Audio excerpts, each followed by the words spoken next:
Hi, everyone, and welcome back to the Artposis podcast. My name's Georgia Beeston. I'm the co-host, and I'm so excited today to have the wonderful Assil Diab, aka SudaLove, here. Assil is a graphic designer, graffiti artist, obviously, and a visual artist from Sudan. How are you today? How are you feeling? I'm doing great. Thank you for having me. I'm grateful for the space to reflect and speak on the journey so far. Yeah, we're so excited to have you on this podcast, and just I guess been following your work for a long time, so it feels amazing to have you. Thank Where, you. where are you based at the moment? I'm in Springfield, Virginia, the United States. Okay. I'm relatively new. It's only been 2 years, but I've lived most of my life in Qatar, and I I've lived for a little bit in Sudan as well. Yeah, and maybe you can start by telling us a little bit about your early life, because I know that you moved around quite a bit. Where were you born and where were you kind of growing up in your early life? I was actually born in Bucharest, Romania, Mm. and I grew up moving a lot because my father was a diplomat, is a retired diplomat. Uh, he was a diplomat for 15 years, so we moved quite a lot. I was only born towards the end of his career, but that's why I was born in Romania. I've lived in several countries across Europe, the Middle East, Africa, and I think that contrast or the constant moving shaped my identity. It made me adaptable, but it also left me searching for a sense of rootedness, which I later Mm. found through my art and my connection to Sudan. Yeah, and we're obviously going to talk a lot about your connection, especially with Sudan. So I know that I think it was 1989, if I'm not mistaken, when Omar al-Bashir took power in a coup in Sudan. It's Your, in 1989, yes.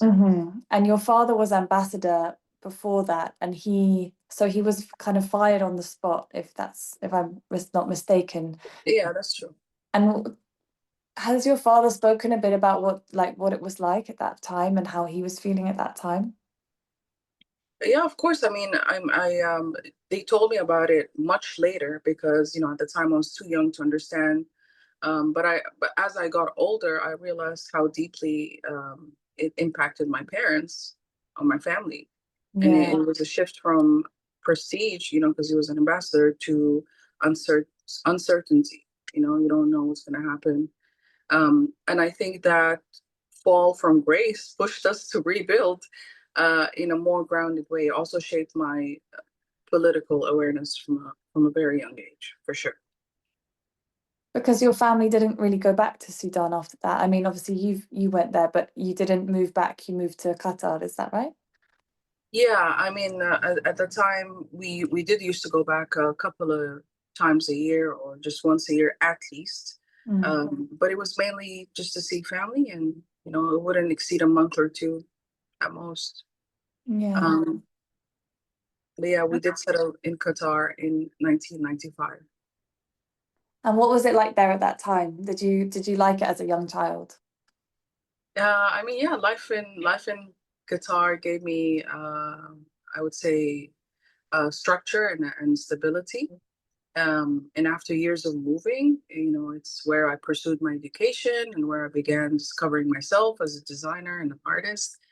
And the creative scene in particular was very fresh when I was started, especially growing up. There was none, I'm going to say. But I had to carve out my own space, especially as a young Sudanese woman um, doing street art. So how did you first get into street art? I did this internship with Ashghal and Qatar Museums Authority in 2013, Mm. where I joined the infamous LC in painting the Selwa tunnels. There were 52 tunnels, I think, or there were 4 tunnels. I'm not sure.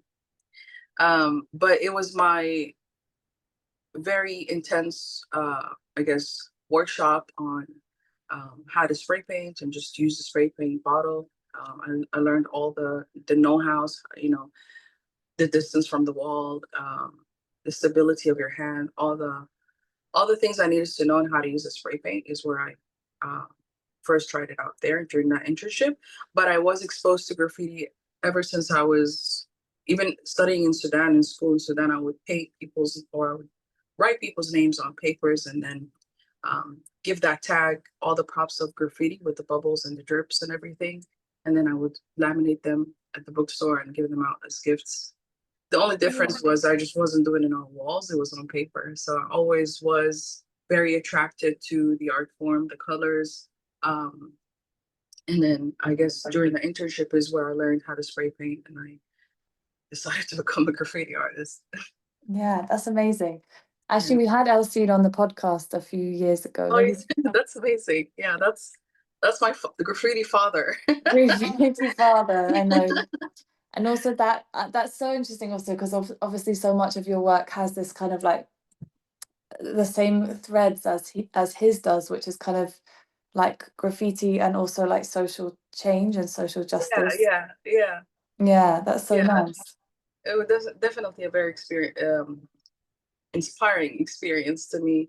To I felt like we had the same vision, and also we loved the same art form, you know. And I just saw its power once I started doing the internship with LC. And the fact that it goes on walls, and you know, people driving by and they're forced to look at your work. It was really what pushed me to um, just carry a bunch of spray paint from Qatar, because we didn't have spray paint in Sudan at the time, or proper spray paint, you know, for graffiti. So I took some to Sudan, and I just started painting everywhere on the walls around Sudan, just because there's so many abandoned buildings, and it's just because how the economy is, it fluctuates all the time. So there's a lot of space around for me to practice. So that's exactly what I did. Yeah, it's so cool. And am I right in thinking that you decided like independently when you were quite young to move back to Sudan? Like you wanted to go to school there and you decided that you would just go to school there and I think live with your grandmother? Am I right in thinking that? That's true. Yes. Yeah, that's so impressive. How, like when I think, because how old are you? You were really young. At the time, yes, I think I was 16. I think Yeah, I was 16. how, Um, yeah, go on. I mean, yeah, we just went on a holiday to Sudan. This was way before graffiti, actually. This is before um, my last year, which is year 12. And I was in a I was in an American curriculum in Qatar. And then when I went to a vacation to Sudan, I realized I don't really know much about where I'm from. And, you know, I just felt really lost when I was growing up in Qatar, especially that I was in um, a American school. There's so many international people around me. I just really felt disconnected. So when I went to Sudan, I waited until my flight back to Qatar was around the corner, and I just told my family that I decided not to go back. Wow. How did they take it? They, I mean, they weren't happy, especially at the time. I was really young. Uh, they probably picked up on just the just being lost as a teenager, and I think they were worried about me. But at the same time, I was in safe hands. I was with my grandmother and my uncle, and you know, Sudan's very safe, relatively, especially during that time. Um, so they, I mean, I stood my grounds, and so I just stayed. I just made that decision and went with it. Um, and I enrolled myself in school. It was a British system, or a British curriculum. So there was much more adjusting to do. And at the time when Qatar just was not a very well-known country. Every time I mentioned to people that I live in Qatar, they're like, "What? Where's that?" I have to say it's by Saudi Arabia or something, or Dubai or something. Wow. You know, but Qatar, even Dubai wasn't as popular at the time. This was 2003, I think, 2004. Nobody really knew where that was. Um, so it was interesting to go somewhere where people don't know where I live, and also being adapted to Sudanese people, Sudanese youth, Mm. And so many tribes and so many, in my school, there was, Muslims, Christians, just Coptic. There's a lot of Sudanese people of different backgrounds. Mm. Um, I would say that was the best year of my life, just Really? because I felt free, I felt comfortable. Um, in the beginning, it was a very scary experience, and but the people that I met there, I'm still friends with them till today. I think the best Mm. people that I've met in my life went to school with me at the time. Um, so that's an experience I always cherish. Yeah, sounds amazing. And it's an incredible thing to do at a young age. I don't think I even really knew, I would never have been independent enough to make that decision for myself at that age. So it's Yeah. really amazing. And you mentioned like these feelings of not quite knowing who you were in Qatar. Did you find that like after that year you just more felt Yeah. more like confidence in yourself? Yeah, I've been in international school since kindergarten, so and no Sudanese friends or a community or anything except for my Mm. cousins and my immediate family. But my circle of people just was so international. I had friends. At the time, my friends was from Persia, and now the other one is from Tanzania. So I, I had a lot of um, international friends around me. So and all this traveling as a child, it's as lovely as that is, and as much experience as that you get to experience with these sorts of environments. I just was not very. I felt very grounded, or I just wasn't. Um, the sense of identity was a little bit unclear to me. Mm. I've lived in Qatar all my life, and I know I'm Sudanese, but I don't know anything. I didn't even know how to write Arabic at the time because um, I didn't have religion or Arabic at school. I know how to speak it. I just don't know how to write and read in Arabic. Wow. And my English wasn't that great either. So it's just because I picked up accents growing up in these international schools. We didn't have American teachers, so we had international teachers. So I had to fix my English accent and also read subtitles in movies and music and stuff, and really try to. I used to listen to Tupac and try to pick up an accent. I just I tried to be self-taught at the time, even though I was in these really prestigious schools, but there's so much going on all the time. Yeah. So I took a step back and I went to Sudan, where I wasn't watching as much TV. I was always outside. I was always either at school with my friends or just playing in the garden or something. Or it was very different, and I felt that break that I took. It wasn't really a break; it was an experience. But for me, it was a break from the other world that I was used to, or there's just so much Yeah. going on, to a little bit more grounding.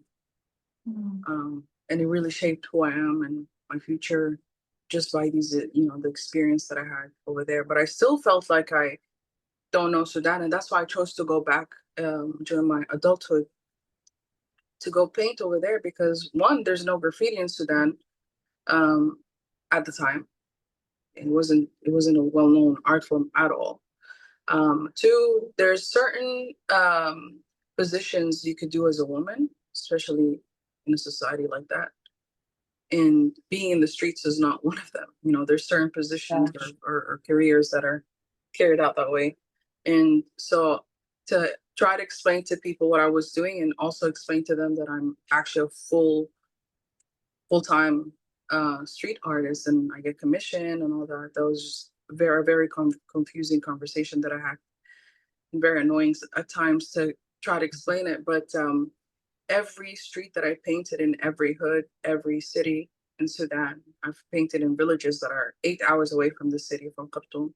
And every experience, in the sense, was an experience within itself, is Mm. where I was learning about that environment, people that are around me, and also learning about myself, Mm. and also learning the art form at the same time. Because again, at the time, I was still practicing. I would practice, and then people would just gather in like 2 seconds and take pictures and then conversate with me. Yeah.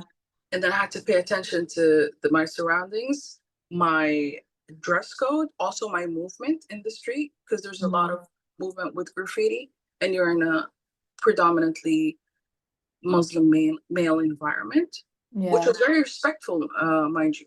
Even though I wasn't a hijabi, and I was very non-conventional in the sense of how I look and what I do. Um, but most of the time, it was actually very positive and very um, um, it was just very engaging in general. Whether they liked it or not, people were still engaged with me, with the art, with people be driving somewhere, they would stop and just sit there and watch or call their friends, and their friends would come over, and one of them would have a kettle of like tea, you Mm. know, and they would just sit there, watch me paint, and it was beautiful. And then also suggest to me subjects to paint. That's how before the Marta's Graffiti project, I was just painting portraits of icons or Sudanese people Mm. that I felt contributed to the Sudanese community. And that's only because that was my way of getting to know Sudan. For example, I'll talk to my dad back in Qatar, we'll have a conversation. And then I found that his best friend is Al Kapli. He's like a legendary Sudanese musician. Um, who's been an artist, and at the time where music was not really a very well respected career, he Yeah. he was, and he became, the musician of his time. And in fact, all the celebrities and all the politicians, they always preferred to have a cat because he's very gentle in the way he sings. He sits on a chair and he just plays his guitar and he plays music. And that's my dad's one of his best friends. Allah yarhamhu, inshallah, passed away. Mm. Um, and just from that conversation, when I decided to go paint him in Bahri. So I would find out where he lives or which area. And if I can't find his home, sometimes these people's houses are demolished or just non-existent, then I would just paint them in the neighborhoods if I can't find the house. So what I would Mm. do is I would go find where they live, and I'd paint them in the exterior wall of their homes.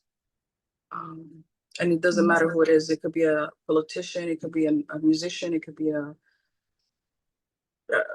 you know, it really ranges. Anyone who I felt contributed to the society in a Yeah. positive way, whether some people like them or not. Um, for example, when I painted Fatma Ahmed Ibrahim, she was the first woman in the parliament.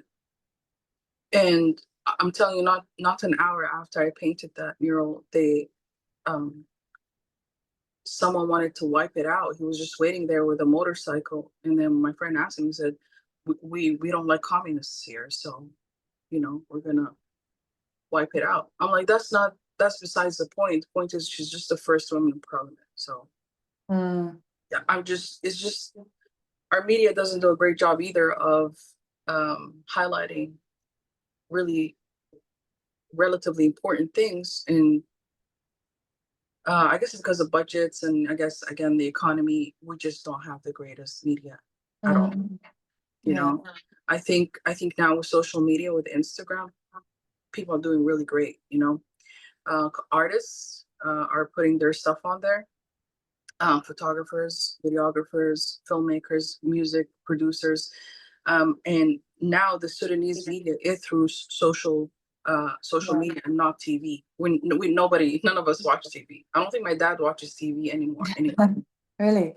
yeah, but Yeah. because it's just Sudan, especially Sudan TV, is very false at advertising. And also, is always playing music all the time.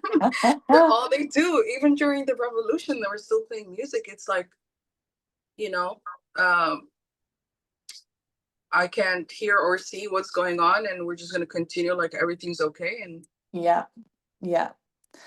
And yeah, I mean, it's all so interesting. And I think that is kind of what you said about street art. I mean, that is like the beauty of it, is that you create this dialogue with people as you're doing it. So, like I interviewed someone, like a street artist from Afghanistan, who was doing it and like starting these conversations. Or I don't know if you know of Ganzia, the Egyptian graffiti artist who was very, Yes, yeah. of course. So it's really nice to hear that, and I guess it's like the good moments and the difficult Yeah. moments. But so you meant you obviously went back to Sudan during the revolution. What was it that made you want to go back at that point? I went specifically for the revolution. Yeah. I was following the revolution through TV, and then when I saw that it exceeded 2 weeks and the number of people um, maximized, I decided to actually go back. So Mm. I decided to go back to Sudan. Um, I didn't know what I was going to do. I didn't know what the intention of me going back was going to do, but I knew that with the revolution had to come the graffiti and the visual aspect of revolutions. And I saw there was none of that in the grounds. Yes, there was stuff on TV where people take videos and photographs, but there wasn't something like a visual aspect happening during the time that I know of. So I made the decision to fly there, and and that's where I had a fallout, especially with my mom for that Mm. decision. Because who would want their child to go to a war zone and paint, you know? Yeah. And again, still people didn't really understand the power of graffiti. Only it's like I was seeing it, but anyone who I explained it to was like, okay, and then once you Yeah. paint the like, what are you gonna do? How's that gonna support the cause? You know, and that conversation within itself, it's like I had to at some point shut up and stop talking about it and actually start doing it to show the impact, because I wasn't sure if I can get away with a mural or two at the time. Like I didn't know how that was going to happen because the RSF was in every corner Mm. in Sudan. So I just had to do it and see how that goes. There was a lot of responsibility um, to prove something when you're the only one talking about it, you know? Yeah. And I took some more spray paint. I went to Sudan, and I guess with in the beginning, I was like, "There's no way I can get away with this. There's people everywhere all the time. The RSF can, it's so easy that they would, if they suspect you, and even if they don't suspect you, you'll be walking around, they'll shoot you and Yeah. you drop there. And then until somebody picks up your body and, you know, so it kind of became impossible when I got there. I'm like, this is a bad idea, but I can't stop because I quit my job to become a graffiti artist, my Yeah. very well paying job. Um, Especially as a graduate. So now I just had to do something with it because I really there was a lot of like, especially when I was in Sudan, I used to lie about where I'm going just so I can go paint because nobody really understood what I'm gonna do. And also they were afraid that's I would be locked up or something. And then once you're locked up there, you know, Yeah. you might make it out, you might not. And even while you're in jail, a lot of stuff happens. It's not Yeah. a very humane environment once it gets to that. But uh,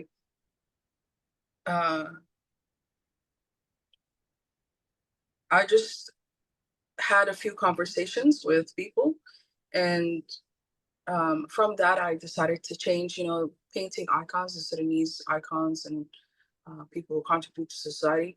The same idea. I just wanted to turn it into painting the martyrs of the revolution. So anybody who was shot or killed, that's Yeah. what I wanted to target because there's so many. You always hear numbers in the news and you don't see their faces or their Yeah. stories. So the point of the murals was to bring their face, force you to look at their face, first of all, and then also to see that they were all just like teenagers and kids. And this is just the youth that's dying for like, for opposing, the increased price of bread or gas or something. Yeah. Just basic human rights.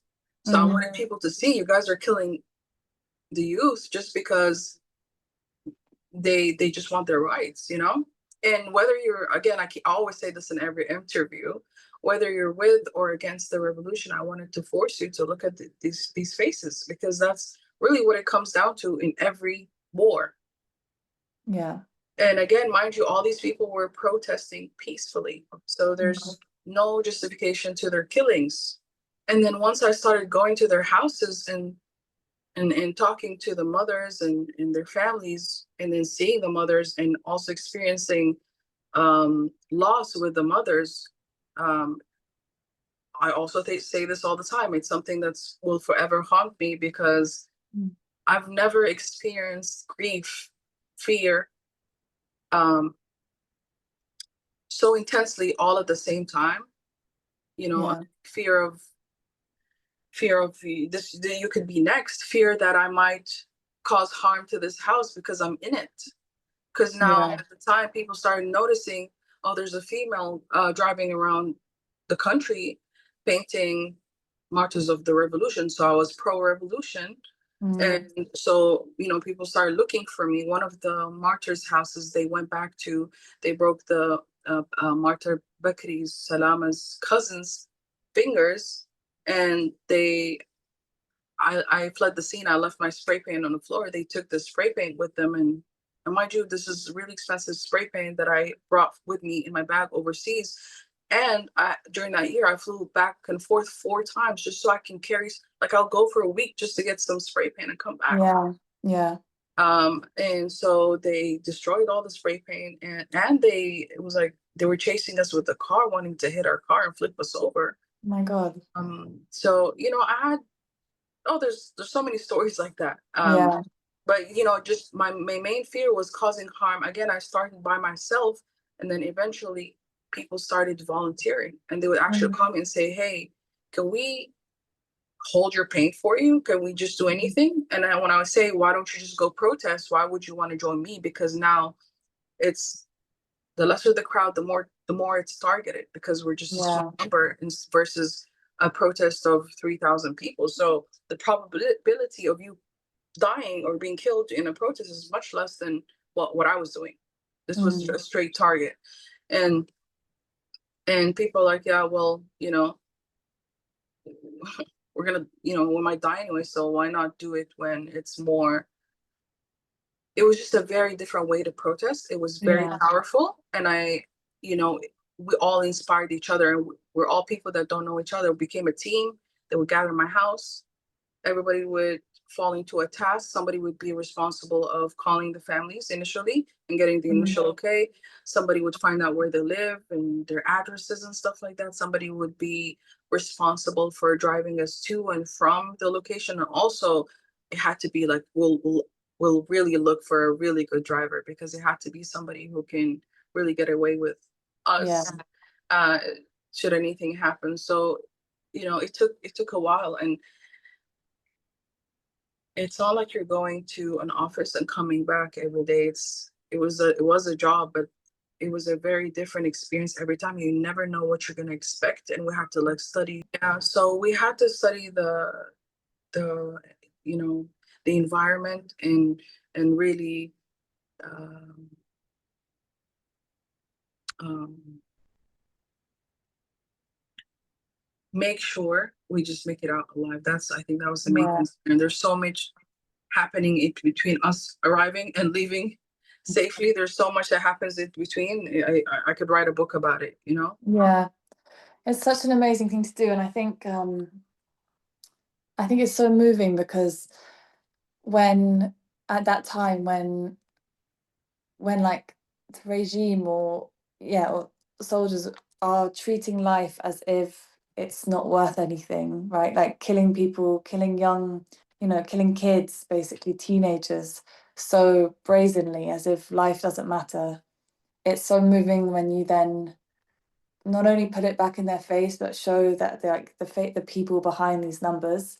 Um, yeah, it's just really, I think it's such a wonderful thing and such an important thing. And like you said, when the media is also not reporting it, it's just a really powerful way of Yeah. keeping the names alive.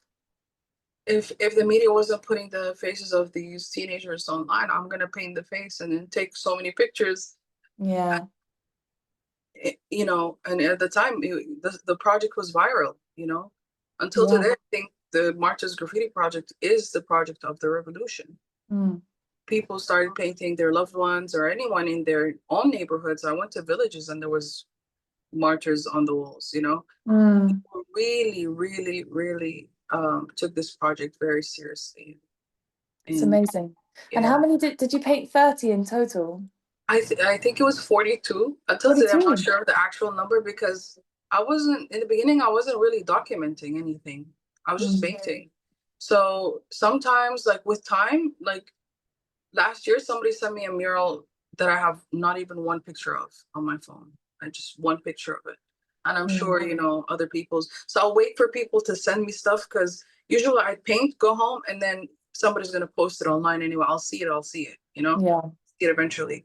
But yeah, until today, like I randomly get people on Facebook or otherwise just sending me pictures of what they took at the time. And now I put them in albums and I'm trying to number them to see how many I actually did. Because every time I think I only did, you know, 25 or 26, I find out more. So there's Mm, a lot of them around town. There's stuff that's in villages as well, in Kermakol and Nori.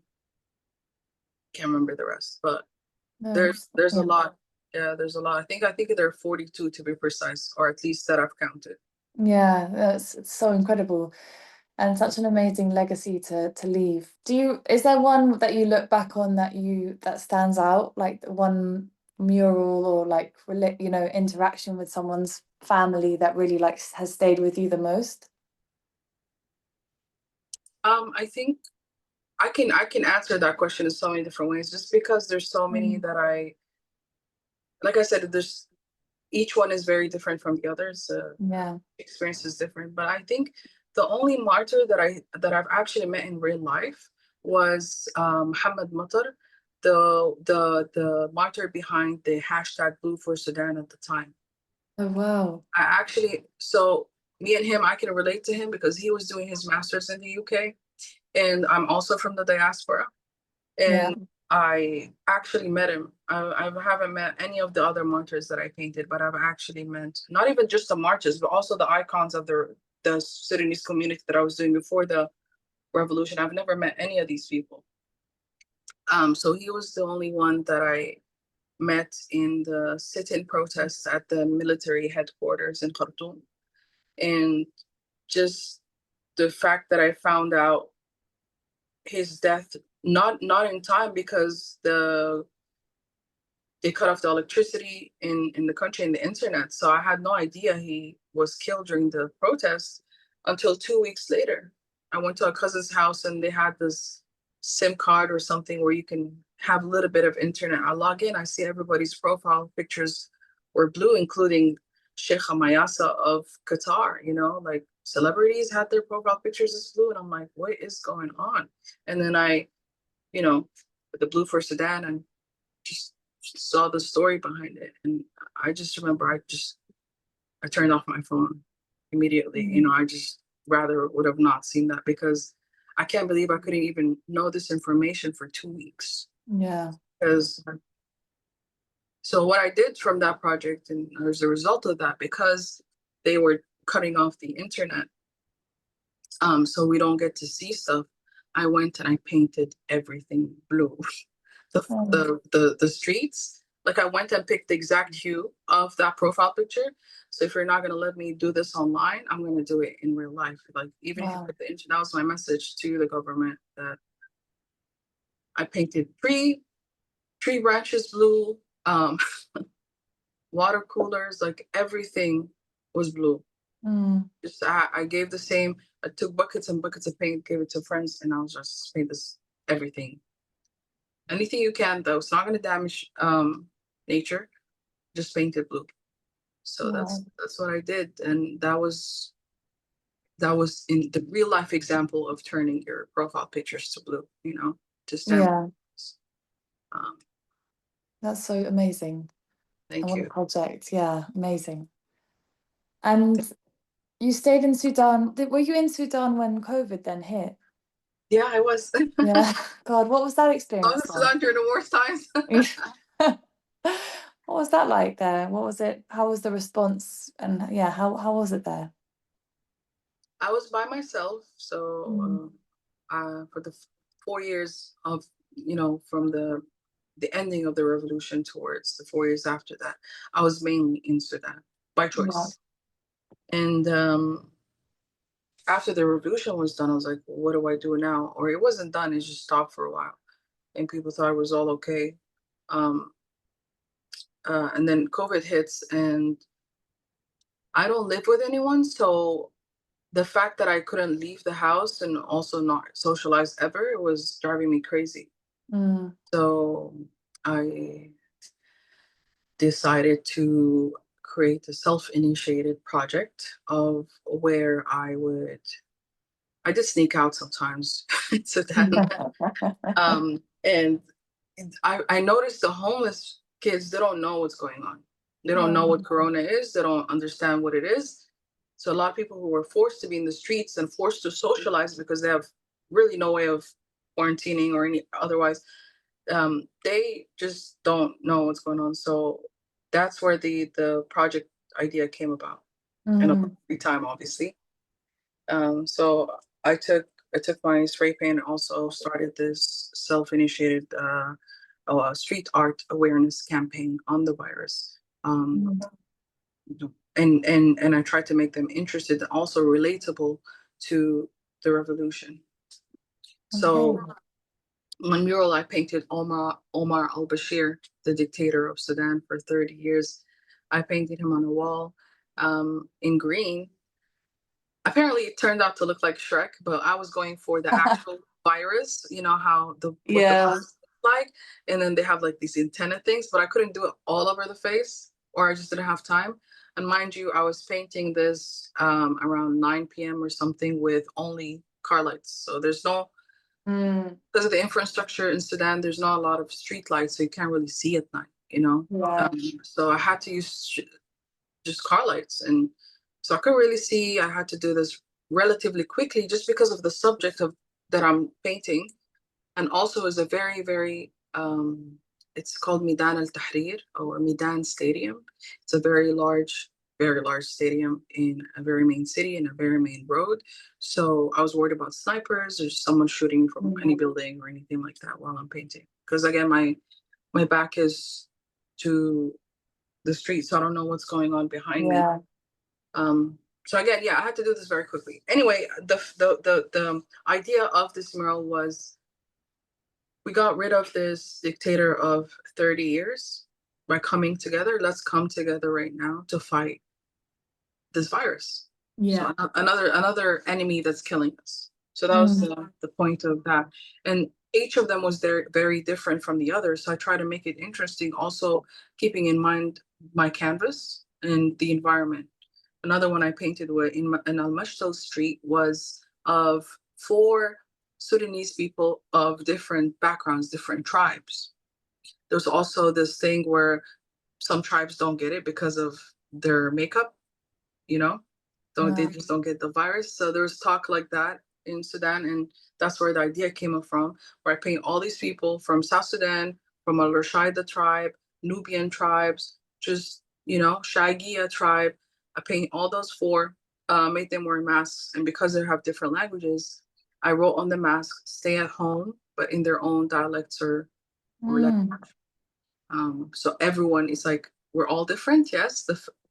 The idea of the mural is that we're all different, or different backgrounds or tribes or whatever, but we need to come together as Sudanese people to fight this virus by wearing our masks and staying at home and stuff like that. Yeah. That's And amazing. while I'm painting, thank you. While I'm painting, all these homeless kids would gather. I have a couple pictures of that one. And, I'll give them spray paint or I'll hand them some masks, a little bit. I didn't have a lot, but I try to make it fun also, like raising awareness so they know what's going on. And Mm. at the end, we all took a picture where we're so close to each other and we took a photo, which is way against the cause, but but But a nice moment. it was a very beautiful experience. Yes, yeah. And is that so, like, obviously you talked a lot about your street art in Sudan, but is that what it is? Like, what is it about street art that has because obviously you do different forms of art as well, but is street art, what do you like most? What appeals to you most about street art? Believe it or not, it's not the actual painting of it. it's really hot in Sudan all the time, even if it's winter. I get heat strokes all the time. I go to the hospital, I get sick. It's not about actually painting. It's while I'm painting, who I'm speaking to, and Yeah. every mural that I painted, I have a story about it. You know, like and it's what I live for now. It's like I keep going back to these memories because I've never lived in Sudan, and during these experiences is where I get to learn about Sudan. I get to learn about my Sudanese people. I get to engage with them. I also found out what everyone is going through, their issues, their religious views, their economical views, their own personal issues with in their house. People would come up to me and just talk about stuff, and you know, it would take me sometimes 4 hours just to do a mural, just because of these conversations that I have and the engagements that I have with people. For example, I remember when I was painting in a seat, this one girl with a niqab came up to me. She just asked me, "How did you convince your parents to become a graffiti artist? Like, how do you do that? You know, my father won't let me, my brother won't let me." I'm like, you know, as long as you're not hurting anyone, you should be able to do what you actually want. And it's not against religion. And why would your dad, like, I feel like we're from two different worlds, but I felt for her, she felt for me, you know what I mean? And, Yeah. you know, I was like giving her advice about how to come about it and try to convince her family.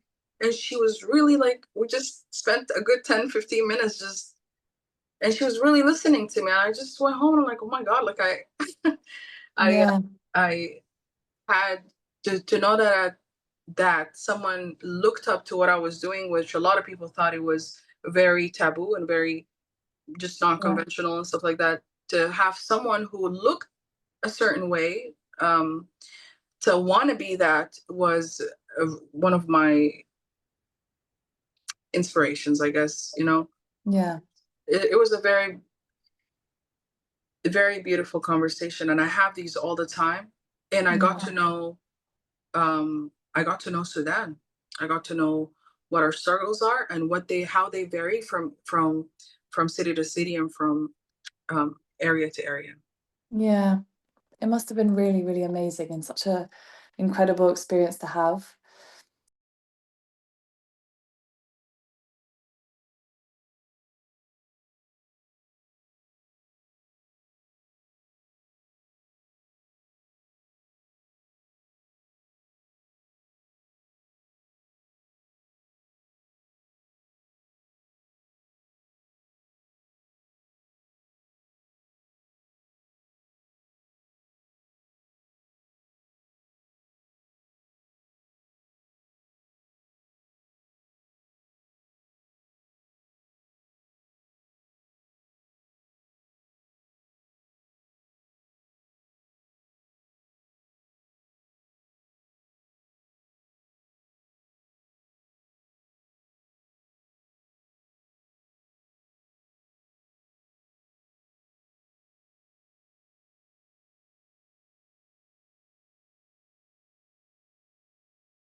So I say, obviously, since you've left Sudan, things have got, you know, have got really, really bad.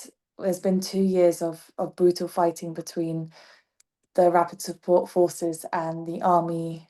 Millions of people displaced, thousands have been killed, Mm. and there is a real humanitarian disaster going on. I wanted just to ask first how you are, how your family is it, how your family and friends are, and I don't know if you have people in Sudan still, but yeah, how have the last 2 years of such despair been for you?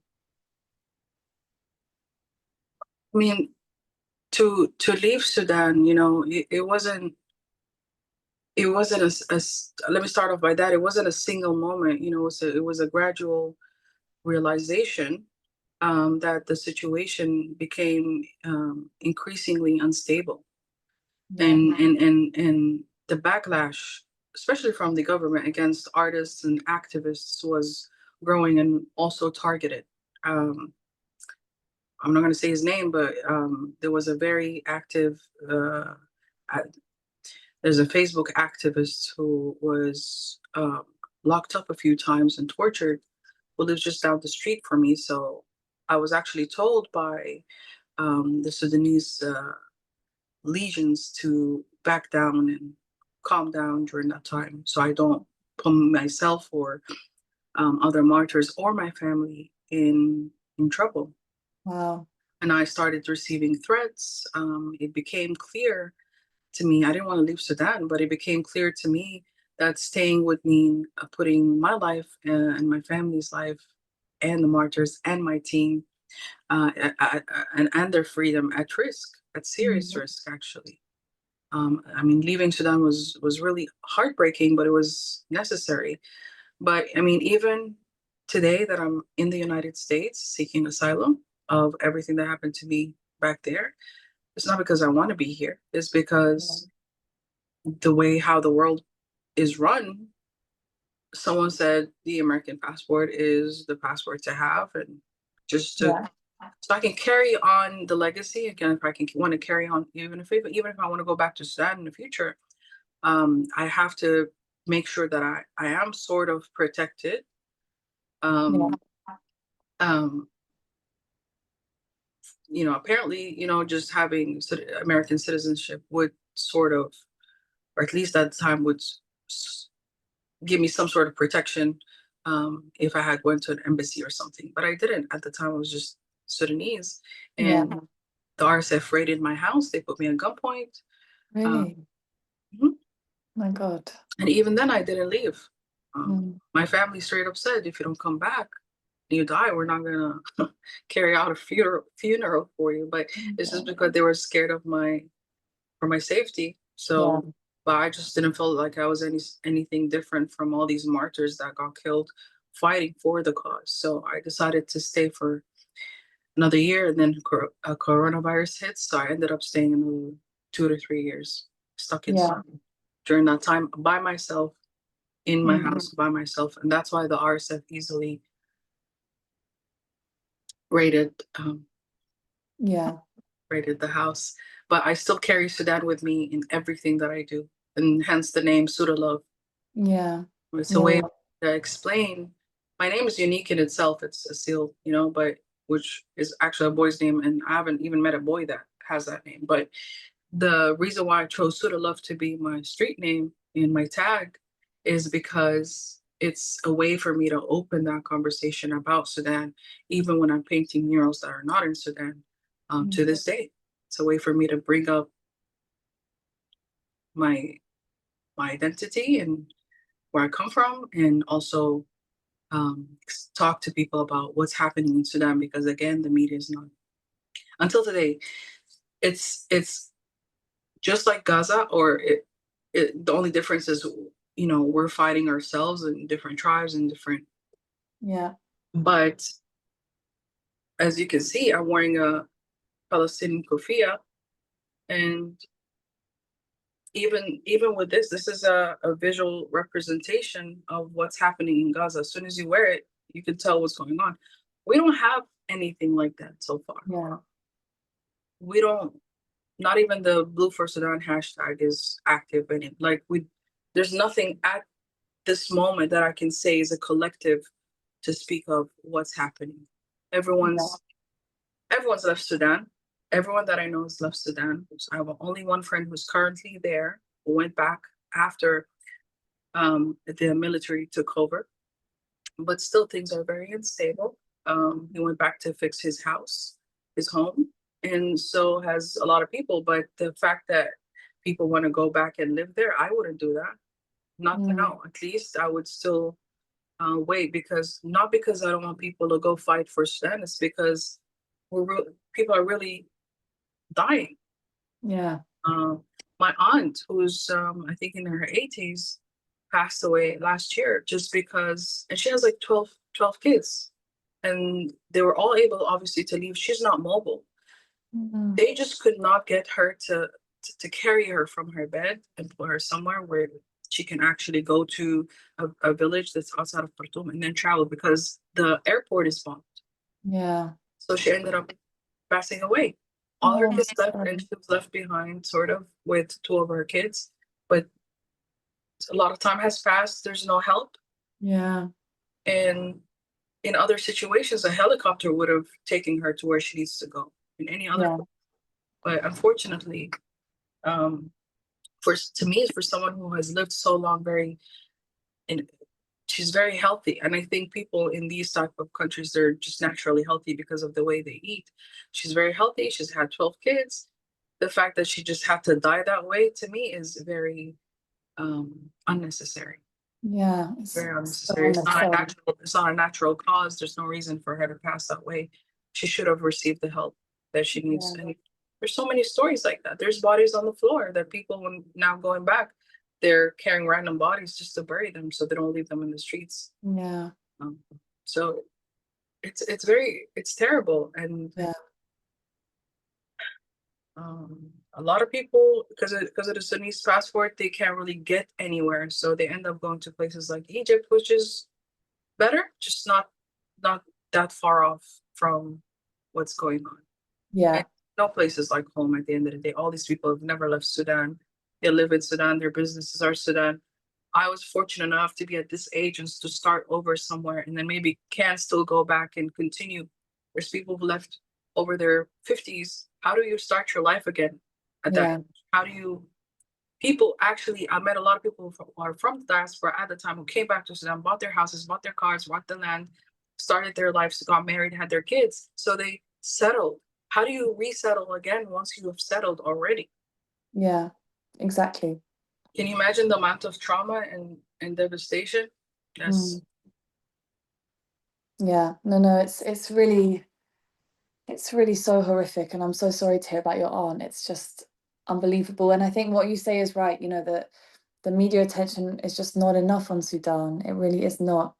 And I was wondering, as a kind of way to round up this amazing conversation, thank you so much, is, what kind of art you're making at the moment, if any, and like maybe what role do you think art can play to kind of get people not in Sudan to start talking about it and start thinking about it in a different way? Um,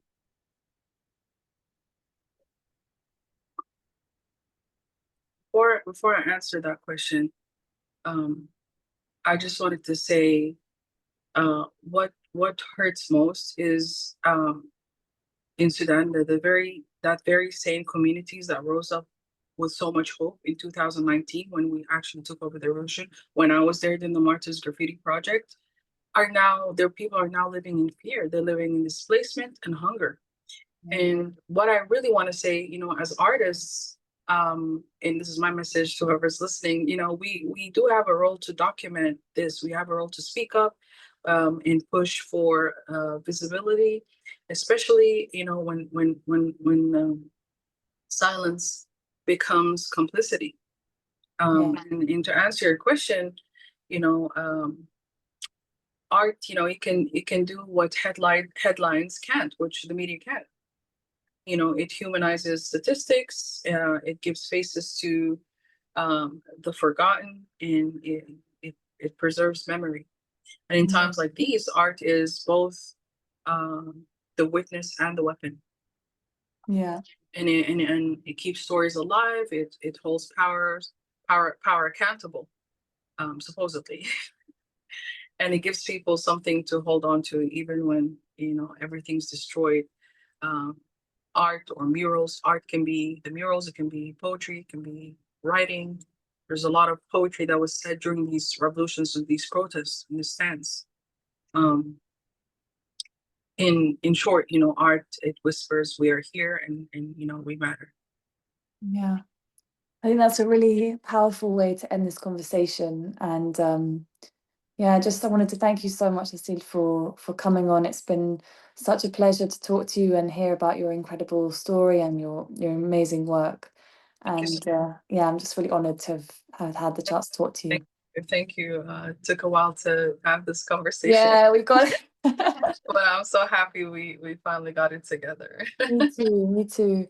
And yeah, just best of luck with the asylum and everything. I'm sure it's Thank you so much. Thank you. I complicated. really appreciate that. Thank you. Yeah.